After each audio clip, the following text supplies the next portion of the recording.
Bonjour à tous, bienvenue dans les clés de l'agriculture avec aujourd'hui comme invitée Sandrine Lefeur, députée du Finistère. Sandrine, bonjour. Bonjour. Alors, comment se porte le monde agricole dans votre région et comment se comporte aussi l'agricultrice un peu que vous êtes, je crois? Oui, eh bien, le monde agricole est un peu divisé en euh, deux mondes.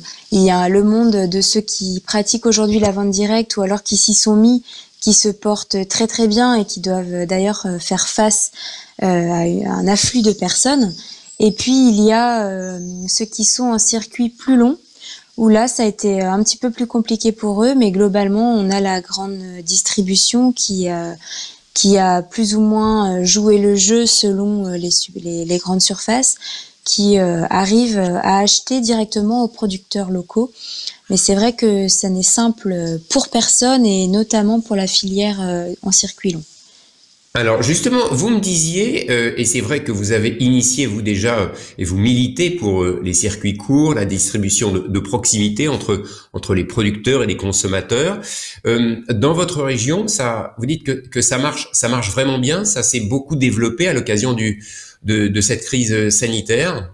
Oui, le Finistère est déjà un département où le circuit court et la vente directe sont assez actifs, et le développement des fermes en bio également. Mais c'est vrai que avec le confinement et la crise qu'on connaît aujourd'hui, des agriculteurs se sont lancés en fait dans le circuit court et la vente directe via notamment des sites internet sous forme de commandes. Donc ça, c'est plutôt une bonne nouvelle. Et on remarque évidemment que les consommateurs sont au rendez-vous. Moi, je suis présidente d'un magasin de producteurs au centre-bourg de ma commune de 3000 habitants. On a un réseau de 30 producteurs. D'habitude, on fait 70 paniers le vendredi. Et là, on est à plus de 150 paniers par semaine. Donc voilà, on sent que les gens préfèrent venir consommer en vente directe, mais à savoir est-ce que ça va Est-ce que faire c'est du prix. difficile, est-ce que c'est difficile à mettre en œuvre pour fédérer justement des producteurs? Ceux qui nous écoutent, qui peuvent être à l'autre bout de la France, si chez vous dans le Finistère ça se développe a priori bien, et espérons que ce soit bien sûr durable pour la suite. C'est difficile comme ça de se fédérer, de fédérer les producteurs. Certains ont des doutes, se disent comment est-ce que je peux faire, comment est-ce que je dois faire pour procéder. Oui, bah déjà, il y a plusieurs choses à prendre en compte. C'est que l'agriculteur a l'habitude d'être agriculteur, de produire sur sa ferme, et c'est tout en fait. Donc déjà, ça c'est un premier point qu'il faut prendre en compte quand on veut faire de la vente directe, c'est qu'on va être au contact des gens. Donc il faut aimer le contact des gens.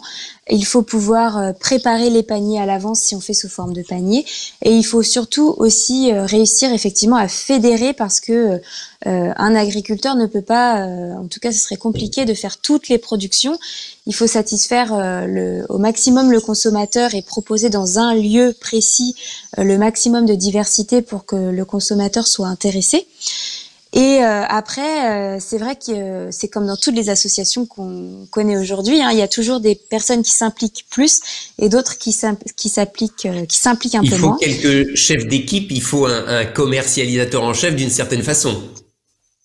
Bah, bien sûr, il faut quelques producteurs, un petit groupe de producteurs qui s'impliquent plus que les autres. Aujourd'hui, par exemple, on est 3-4 producteurs à s'impliquer beaucoup plus. Moi, je suis la présidente du magasin, donc c'est vrai que je suis sur le pont chaque vendredi.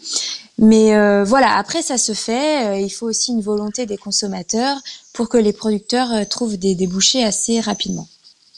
Alors, il y a, pour essayer de favoriser les circuits courts, cette production de proximité, que ce soit concernant les produits alimentaires, mais d'autres, il y a des homologues députés qui ont des idées intéressantes. Je ne sais pas si vous avez entendu parler de celle de Monsieur Ramos, député Ramos, qui s'est exprimé sur les clés de l'agriculture pour dire que lui, il voulait militer pour une TVA encore plus réduite pour les produits de proximité et à contrario, une TVA majorée pour les produits qui viennent de très loin. Qu'est-ce que vous en pensez en tant que députée et agricultrice? Alors sur le principe, je trouve que c'est une bonne idée, mais moi j'aurais plutôt mis en plus que ce soit des produits bio. Parce que on sait très bien que voilà, consommer bio quelque part aussi le coût de la dépollution de l'eau, par exemple. Il y a aussi des impacts sur notre santé, etc. Donc, quelque part, on pourrait trouver un système où ceux qui consomment bio, quelque part, payent un petit peu moins d'impôts. Donc sur le moins principe, de TVA, par exemple, sur ces produits-là. Voilà, par la TVA, ça pourrait se faire. Mais c'est toujours très compliqué de mettre en place des taux de TVA différenciés. On en a déjà 3 différents aujourd'hui. Donc c'est jamais simple. Peut-être que par un autre biais que la TVA, ça pourrait s'appliquer, mais la TVA, c'est jamais facile à mettre en œuvre, ces taux différenciés-là. Alors, sur votre page perso pro, vous signez pour une consultation collective, hashtag le jour d'après, avec 60 autres parlementaires. Qu'est-ce que vous proposez? C'est de refaire le monde? Bah pourquoi pas refaire le monde? Non, en fait, on a pris goût quand même. Beaucoup de parlementaires ont pris goût au grand débat qui a eu lieu il y a quelques mois. Moi, à titre personnel, je continue d'en faire régulièrement. J'en faisais une fois par mois sur ma circonscription. Vu le contexte actuel, c'est difficile de prendre le pouls des gens en direct. Donc, on a décidé de créer cette plateforme-là du jour d'après pour que chacun, que ce soit entreprise, association ou citoyen, puisse s'exprimer sur la vision de l'après-crise, parce qu'on voit qu'il y a une prise de conscience, et si on prend toujours le milieu agricole, qui est un peu mon domaine de prédilection, évidemment, on voit que les gens vont vers les circuits courts. Mais est-ce que demain, ils vont continuer à consommer circuit court, continuer à aller vers le circuit court? Comment nous, producteurs, on doit anticiper ces choses-là? Est-ce qu'on doit faire des investissements à agrandir notre magasin? Un truc tout bête, mais nous, nos frigos sont remplis, là, chaque vendredi. Est-ce qu'on doit en acheter un autre? Ce sont des questions qu'on se pose. On est en train de planter les légumes. Est-ce qu'on doit en planter plus? Voilà, c'est des questions toutes bêtes, mais qu'on se pose. C'est fondamental, c'est très pragmatique finalement. Bien sûr, c'est très pragmatique. Et donc, cette plateforme-là va nous permettre de sonder déjà ce que veulent les citoyens pour l'après-crise. Et va aussi nous donner un sujet de travail, une base de travail pour nous parlementaires, que ce soit à travers des propositions de loi, des projets de loi, ou bien le projet de loi finance. Je rappelle l'adresse, c'est lejourdaprès.parlement-ouvert.fr. Sandrine, vous êtes une jeune députée. Voilà déjà un petit moment que vous êtes aux manettes et dans l'Assemblée. Avec le recul, vous dites quoi? Vous dites on va y arriver? Vous dites c'est quand même pas commode tout ça, de changer des choses. Oui, c'est sûr que je me rends compte que c'est pas si simple que ça de changer les choses. Mais en fait, la vision que j'ai, c'est que si on est vraiment main dans la main, si le consommateur bouge, si le citoyen bouge avec les politiques, avec les associations, avec les syndicats, en fait, on arrive globalement à changer les choses et à faire bouger les choses. Mais s'il y a la volonté politique et pas la volonté citoyenne, ça sert à rien. S'il y a la volonté citoyenne et pas la volonté politique, ça ne sert à rien non plus. Donc c'est pour ça qu'il faut vraiment qu'on ait un maximum de liens avec le citoyen. D'abord, nous, parlementaires, on est citoyens nous-mêmes. Voilà, c'est important de le rappeler et de le dire, je pense. Et c'est pour ça qu'aussi cette plateforme peut permettre de maintenir, parce que le lien, on l'a déjà quand même, mais de maintenir ce lien-là avec des propositions concrètes. À titre professionnel, donc vous êtes un peu à l'Assemblée, vous êtes aussi chez vous travaillez dans votre quotidien, ça va être quoi si vous faites encore un peu d'agriculture, si vous reste un peu de temps?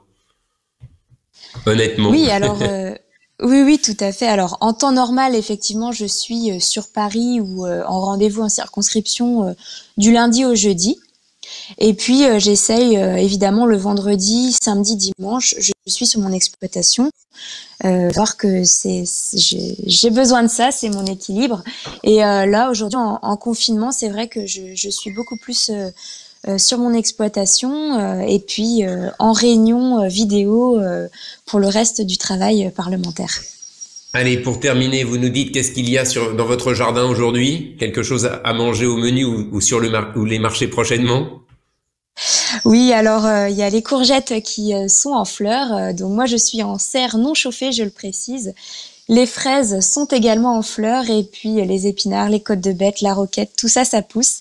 Et les tomates, poivrons, aubergines sont plantées. Sandrine Lefeur, merci. Je rappelle que vous êtes députée du Finistère. Belle journée à vous et à bientôt, Merci. j'espère, sur les À clés de bientôt. l'agriculture. Merci. Au revoir. Au revoir.